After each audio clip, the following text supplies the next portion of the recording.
Hello दोस्तों, this is Ajay here. इस video में हम छत्तीसगढ़ की प्रशासनिक एवं राजनीतिक परिचय से संबंधित आने वाले सभी प्रश्नों को देखेंगे जो कि आपके विगत वर्षों में पूछे गए हैं। तो यह बुक है हरिराम पटेल का छत्तीसगढ़ वस्तुनिष्ठ। तो फिर चलते हैं पहले क्वेश्चन की ओर। तो यहाँ पास पहला क्वेश्चन दिया गया है, राज्य प्रशासन में निदेशालय क्या है। तो राज्य प्रशासन में निदेशालय है नीति निर्माण अभिकरण, विधिक अभिकरण, संवैधानिक अभिकरण या फिर कार्यकारी अभिकरण या फिर इनमें से कोई नहीं। तो फिर इसका आंसर हो जाएगा यह कार्यकारी अभिकरण है। ऑप्शन डी हमारा बिल्कुल सही होगा। प्रशासनिक संगठनों की आत्मा कहलाती है। प्रशासनिक संगठनों की आत्मा सत्ता कहलाती है दोस्तों। ऑप्शन ए हमारा बिल्कुल सही होगा। नेक्स्ट क्वेश्चन देखते हैं, इस राज्य में विभिन्न निदेशालयों का संचालन किस भवन से किया जाता है। निदेशालयों का संचालन किस भवन से किया जाता है। सतपुड़ा भवन, महानदी भवन, इंद्रावती भवन या उपर्युक्त में से कोई नहीं। तो संचालन किस भवन से किया जाता है निदेशालयों का, वह किया जाता है इंद्रावती भवन से। ऑप्शन बी हमारा बिल्कुल सही होगा, जिसको संचालनालय भवन के नाम से भी जाना जाता है। इस राज्य में संचालनालय भवन का नामकरण इंद्रावती भवन तथा सचिवालय एवं मंत्रालय भवन का नामकरण महानदी भवन किया गया है। अटल नगर रायपुर स्थित मंत्रालय भवन का नाम क्या है। मंत्रालय भवन का नाम क्या है दोस्तों। ये इंद्रावती भवन, ये सचिवालय भवन है। मंत्रालय भवन का नाम है महानदी भवन। तो हमारा आंसर हो जाएगा ऑप्शन बी बिल्कुल सही। भारतीय संविधान में कल्याणकारी राज्य का आदर्श कहाँ प्रतिस्थापित किया गया है। तो भारतीय संविधान में कल्याणकारी राज्य का आदर्श कहाँ प्रस्तावित किया गया है दोस्तों। यह किया गया है राज्य के नीति निर्देशक तत्व में, जो हमारे भारतीय संविधान के भाग 4 में है दोस्तों। नेक्स्ट क्वेश्चन देखते हैं,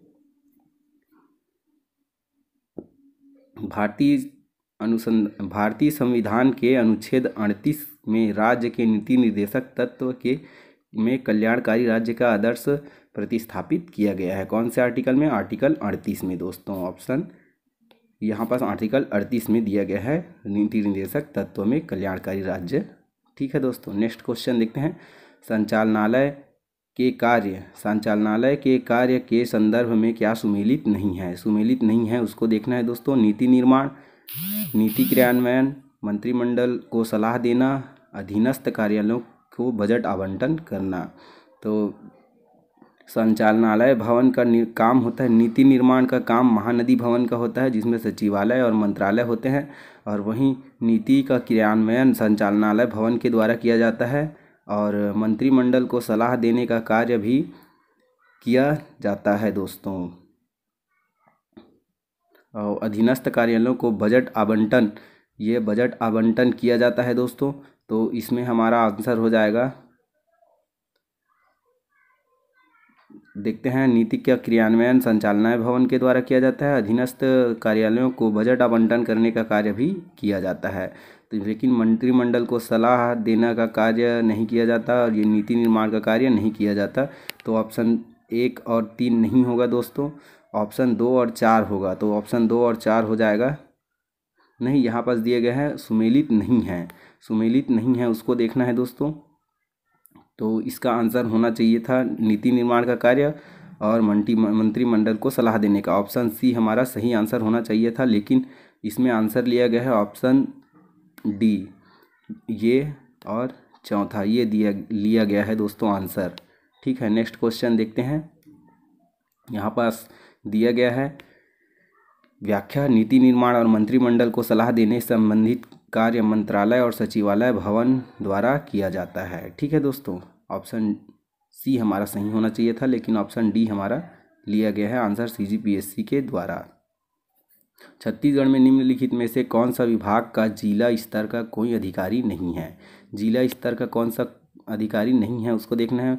महिला एवं बाल विकास, ये तो है दोस्तों। लोक निर्माण इसका भी रहता है, गृह का भी रहता है दोस्तों, स्कूल शिक्षा का भी रहता है। लेकिन ऑप्शन बी संस्कृति विभाग का कोई कर्मचारी या फिर अधिकारी नहीं रहता है जिला स्तर पर। तो इसका आंसर हो जाएगा हमारा ऑप्शन बी बिल्कुल सही।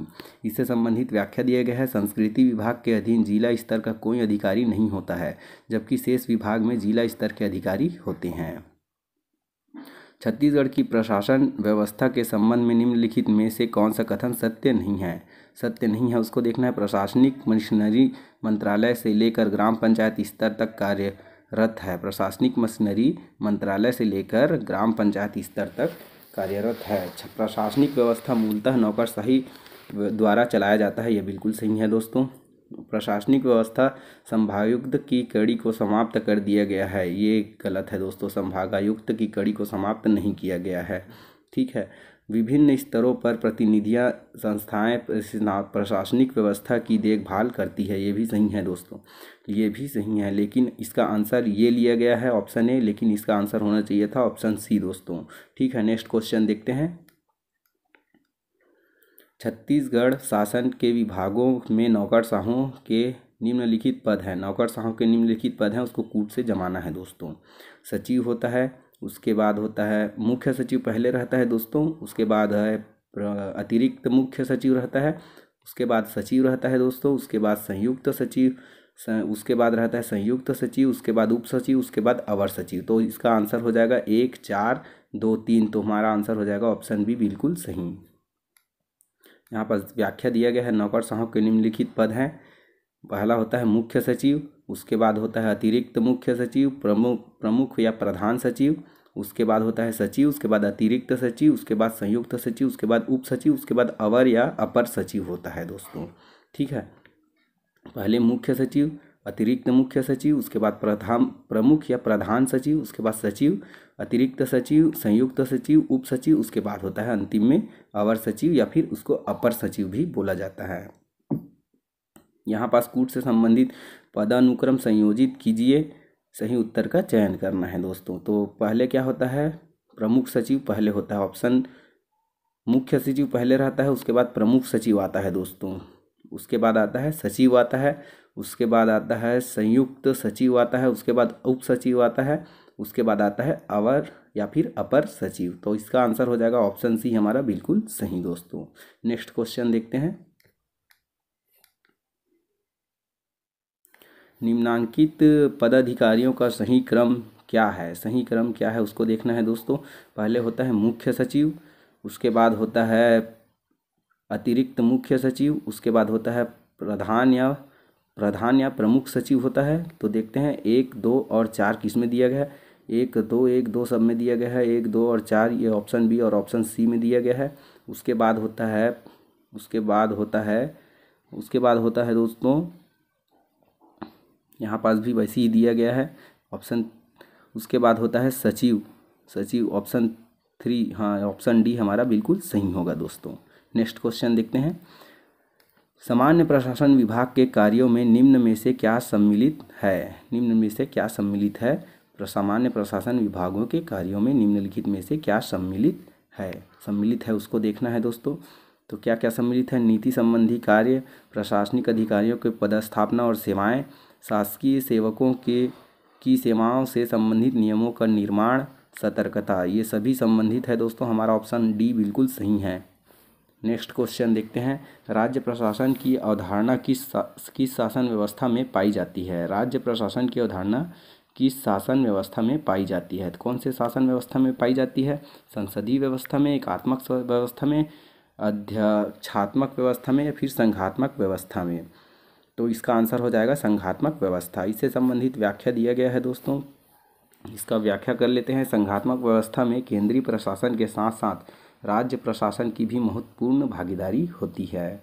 नेक्स्ट क्वेश्चन देखते हैं। छत्तीसगढ़ राज्य में मंत्रिमंडल के कार्यों को कौन संपन्न करता या करते हैं?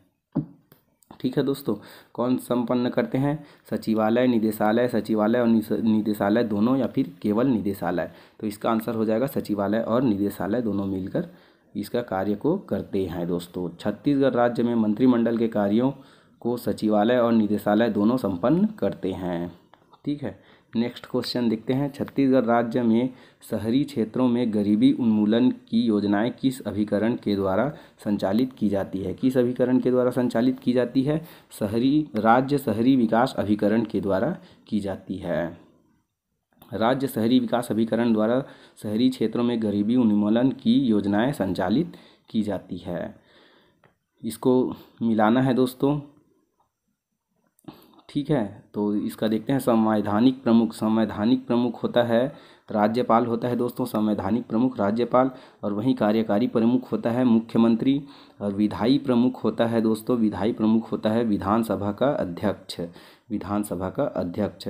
और वहीं नौकरशाही प्रमुख होता है मुख्यमंत्री के सचिव, मुख्यमंत्री के सचिव भी बोल सकते हैं। और इसको यह होता है मुख्य सचिव होता है नौकरशाही प्रमुख। तो इसको हमारे छत्तीसगढ़ में मुख्यमंत्री के सचिव के रूप में वो मुख्य सचिव को ही लिया जाता है। मुख्यमंत्री के सचिव के रूप में मुख्यमंत्री को ही मतलब मुख्य सचिव को ही लिया जाता है। तो इसका आंसर हो जाएगा एक, बी का 2, 3 और ये 4। ऑप्शन ए हमारा बिल्कुल सही होना चाहिए दोस्तों। नेक्स्ट क्वेश्चन देखते हैं, उससे पहले यहाँ पास दिया गया है व्याख्या, तो देख लेते हैं। संवैधानिक एवं कार्यपालिका प्रमुख होता है राज्यपाल।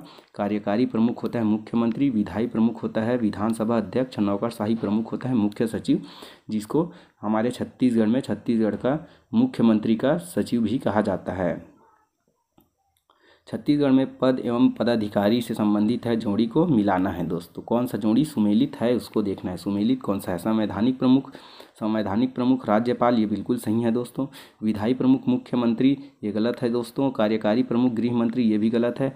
नियामक प्रमुख होता है विधानसभा अध्यक्ष, ये भी गलत है। तो हमारा आंसर हो जाएगा ऑप्शन ए बिल्कुल सही। निम्नलिखित में से सुमेलित नहीं है, जो सुमेलित नहीं है उसको देखना है दोस्तों। प्रशासन, छत्तीसगढ़ के प्रशासन में प्रमुख एवं पद नाम को दिया गया है। संवैधानिक प्रमुख है राज्यपाल, ये बिल्कुल सही है दोस्तों। वहीं कार्यकारी प्रमुख है मुख्यमंत्री, ये भी सही है। विधायी प्रमुख है विधानसभा अध्यक्ष, ये भी सही है दोस्तों। नौकरशाही प्रमुख है मुख्यमंत्री के सचिव, ये गलत है दोस्तों। इसको गलत आंसर लिया गया है क्योंकि यह मुख्य सचिव होता है। कभी कभी इसका आंसर मुख्यमंत्री के सचिव के रूप में भी ले लिया जाता है, लेकिन यहाँ पास ऑप्शन के अकॉर्डिंग हम लोग ऑप्शन डी को आंसर लेंगे दोस्तों, जो सुमेलित नहीं है। नौकरशाही प्रमुख होता है मुख्य सचिव। ठीक है दोस्तों। छत्तीसगढ़ में किस विभाग के अधीन कोई निदेशालय कार्यरत नहीं है? छत्तीसगढ़ में कौन से निदेशालय कार्यरत नहीं है उसको देखना है। कृषि विभाग इसका है, गृह विभाग इसका भी है, स्वास्थ्य विभाग इसका भी है, लेकिन कार्मिक विभाग का कोई भी निदेशालय कार्यरत नहीं है। ऑप्शन बी हमारा बिल्कुल सही होगा। नेक्स्ट क्वेश्चन देखते हैं। सचिव, निदेशालय का मुख्य कार्य क्या है? निदेशालय का मुख्य कार्य होता है नीति का क्रियान्वयन, जिसको संचालनालय कहते हैं, और इंद्रावती भवन इसका नाम है दोस्तों। प्रशासन पर राज्य शासन की नियंत्रण को निश्चित करने का सर्वोत्तम साधन क्या है? प्रशासन पर राज्य शासन की नियंत्रण को निश्चित करने का सर्वोत्तम साधन क्या है? पदच्युति करना, अनुशासनात्मक कार्यवाही करना, वेतन रोक देना, निलंबित करना, या फिर इनमें से कोई नहीं। तो इसका आंसर हो जाएगा पदच्युत करना। ऑप्शन ए हमारा बिल्कुल सही है। नेक्स्ट क्वेश्चन देखते हैं। राज्य सरकार में नीतियों को क्रियान्वित करने के लिए कौन उत्तरदायी है? नीतियों को क्रियान्वित करने के लिए कौन उत्तरदायी है? मंत्रालय, या फिर कलेक्टोरेट, सचिवालय, या फिर निदेशालय? तो इसका आंसर हो जाएगा दोस्तों ऑप्शन बी, निदेशालय। राज्य में कार्मिकों के पद की सृष्टि, उत्पादन अथवा विस्तार के लिए किस विभाग की स्वीकृति अधिक आवश्यक है? किस विभाग की स्वीकृति अधिक आवश्यक है दोस्तों? तो इसका आंसर हो जाएगा वित्त विभाग। निम्नलिखित में से कौन सा विभाग राज्य सरकार का सर्वाधिक महत्वपूर्ण विभाग है? कौन सा विभाग है जो राज्य सरकार का सर्वाधिक महत्वपूर्ण विभाग है? वह है सामान्य प्रशासन विभाग। ऑप्शन ए हमारा बिल्कुल सही होगा। प्रदत्त विधान के अंतर्गत नियम बनाने की शक्ति किसे होती है?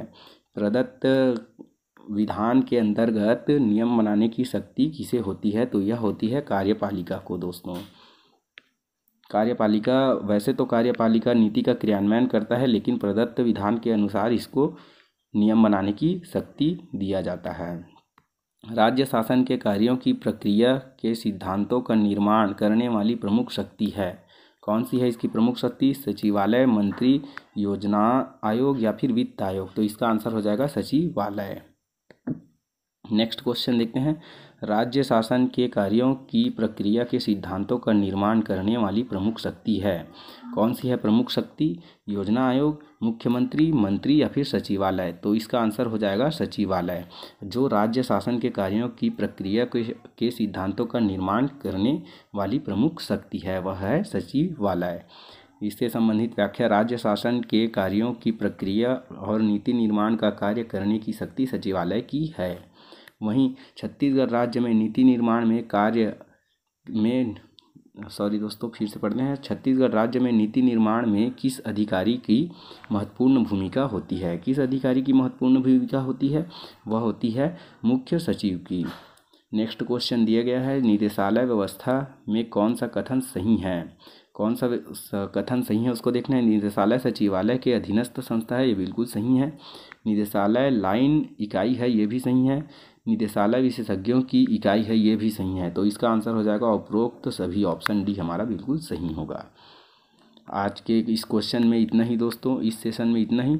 अगले वीडियो में मिलते हैं, तब तक के लिए आप हमारे चैनल को सब्सक्राइब कर दीजिएगा, वीडियो को लाइक कीजिएगा, ज़्यादा से ज़्यादा शेयर कीजिएगा। धन्यवाद।